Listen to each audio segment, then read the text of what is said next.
A paz do Senhor para os irmãos, meu nome é Márcio Gomes, servo do Deus Altíssimo. Eu gostaria de compartilhar com os irmãos um texto que fica aqui no Evangelho de João, no capítulo 1 do Evangelho de João. O primeiro versículo vai dizer assim, os primeiros versículos. No princípio era aquele que é a palavra, ele estava com Deus e era Deus, ele estava com Deus no princípio. Todas as coisas foram feitas por intermédio dele. Sem ele, nada do que existe teria sido feito. Nele estava a vida. Esta era a luz dos homens. A luz brilha nas trevas e as trevas não a derrotaram. No versículo 11, ele vai dizer: veio para os que eram seus, mas os seus não o receberam. Contudo, aos que receberam, aos que creram em seu nome, deu-lhes o direito de se tornarem filhos de Deus. Muitas pessoas costumam dizer que são filhos de Deus. É verdade. Se nós formos ver pela visão da criação, toda a criação é filho de Deus. Porém, no Evangelho de João, quando fala que aqueles que creram no Senhor Jesus Cristo, deles o direito de ser chamados filhos de Deus, aqui ele está se referindo a sermos herdeiros da promessa de Deus. E que promessa é essa?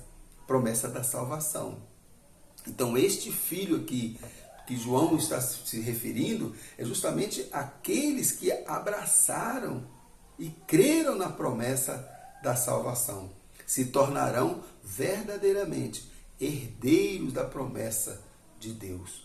Onde diz que todo aquele que crê não perecerá, mas terá a vida eterna.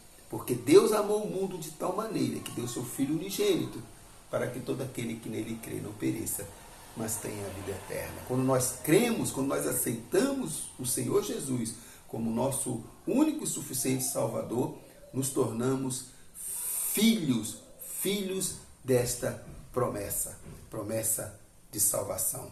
Agora, o que o Evangelho requer de nós? O que Jesus Cristo requer de nós a partir do momento que nós cremos e que nós aceitamos no Senhor Jesus? É que tenhamos uma vida íntegra, uma vida de acordo com os princípios da palavra de Deus. Como diz lá em Efésios capítulo 4, aquele que furtava não furte mais, antes trabalhe com suas próprias mãos, para que venha ter com que acudir ao necessitado. Irai-vos, mas não pequeis, não se ponha o sol sobre a vossa ira, nem deis lugar ao diabo.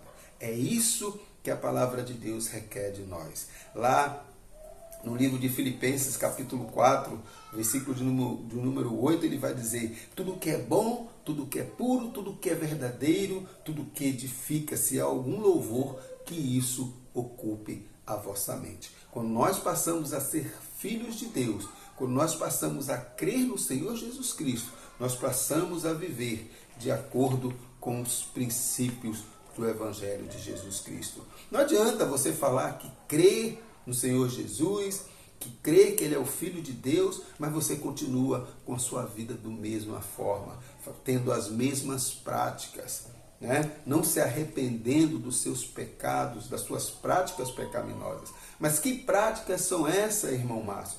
Tudo aquilo que desagrada a Deus, que nós chamamos de pecado. A palavra pecado significa errar o alvo, ou seja, é você se desviar dos princípios de Deus, assim como Adão e Eva se desviaram lá no Éden.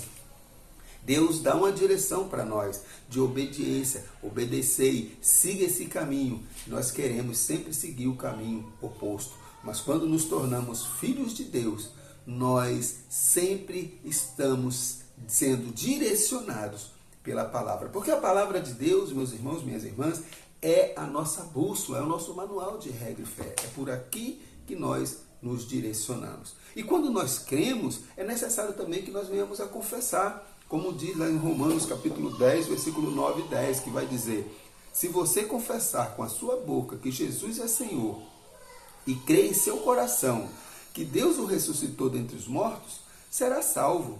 Pois com o coração se crê para a justiça e com a boca se confessa para a salvação. Por que com o coração se crê para a justiça? Porque é do coração que brota todos os nossos sentimentos. E a palavra de Deus, quando diz coração, ele está falando do nosso íntimo, das nossas vontades íntimas, daquelas que só Deus pode ver. Não adianta nós falarmos que crermos no Senhor Jesus e termos uma vida de pecado, porque Deus nos conhece. Deus nos conhece muito mais do que nós mesmos. Ele sabe o que você está fazendo, o que eu estou fazendo em secreto. Ele conhece todos os nossos desejos, todas as nossas vontades. Nós sabemos que, mesmo quando nós aceitamos a Jesus, nós não vamos ter uma vida sem pecado, porque nós somos pecadores por natureza. Mas João, escrevendo a sua epístola, na primeira epístola de João, ele vai dizer que se nós confessarmos os nossos pecados, ele é fiel e justo para nos perdoar e nos purificar de toda injustiça. Nós, como passamos a ser filhos de Deus e cremos no Senhor Jesus e passamos a viver os princípios bíblicos, nós não nos alegramos mais com o pecado. Nós pecamos, mas entristecemos com o pecado. Mas a palavra de Deus diz que o próprio João, quando ele vai escrever a sua epístola, ele vai dizer o seguinte: filhinhos, ó filhinhos, eu vos escrevi essas coisas para que não pequeis, mas se acaso pecares, não se preocupa, vocês têm um advogado. Jesus Cristo é o nosso advogado. Né? Ele é a propiciação para os nossos pecados. Não só dos nossos pecados, mas sim de todo o mundo. Ou seja, Jesus oferece a salvação a todos, sem exceção. Mas infelizmente nem todos crerão, nem todos aceitarão, nem todos vão querer mortificar o velho homem e se revestir de um novo homem. Muitos vão querer continuar tendo as suas vidas de pecado, distantes de Deus, porque isso para o homem é caminho de paz, é caminho de fartura, de gozo, mas na verdade nós sabemos, como diz lá em Provérbios, são caminhos de morte. Porque Jeremias vai dizer que enganoso é o coração do homem mais do que todas as coisas. Quem o conhecerá? Eu, o Senhor, esquadrinho os corações e aprovo os pensamentos para vos dar segundo o vosso proceder, segundo o fruto de vossas ações. Qual é o caminho que você quer trilhar? Você quer passar a ser chamado filho de Deus? João vai dizer que ele veio para os seus, mas os seus não o receberam. Mas todos quantos o receberem, confessar o Senhor Jesus como o Senhor da sua vida, serão chamados filhos de Deus. Glorificado seja o nome do Senhor. Que a graça do nosso Senhor Jesus Cristo, o amor de Deus e as doces consolações do Espírito Santo fazem com que eu e você entendamos de uma forma clara e objetiva de que só existe um caminho, Jesus Cristo. E o próprio Jesus nos diz isso no seu Evangelho. Eu sou o caminho, a verdade e a vida. E ninguém vem ao Pai se não for por mim. Venha até Jesus. Busque a Jesus. E você verá um milagre acontecer na sua vida. Jesus te ama e quer mudar a sua história. Fique na paz, em nome de Jesus.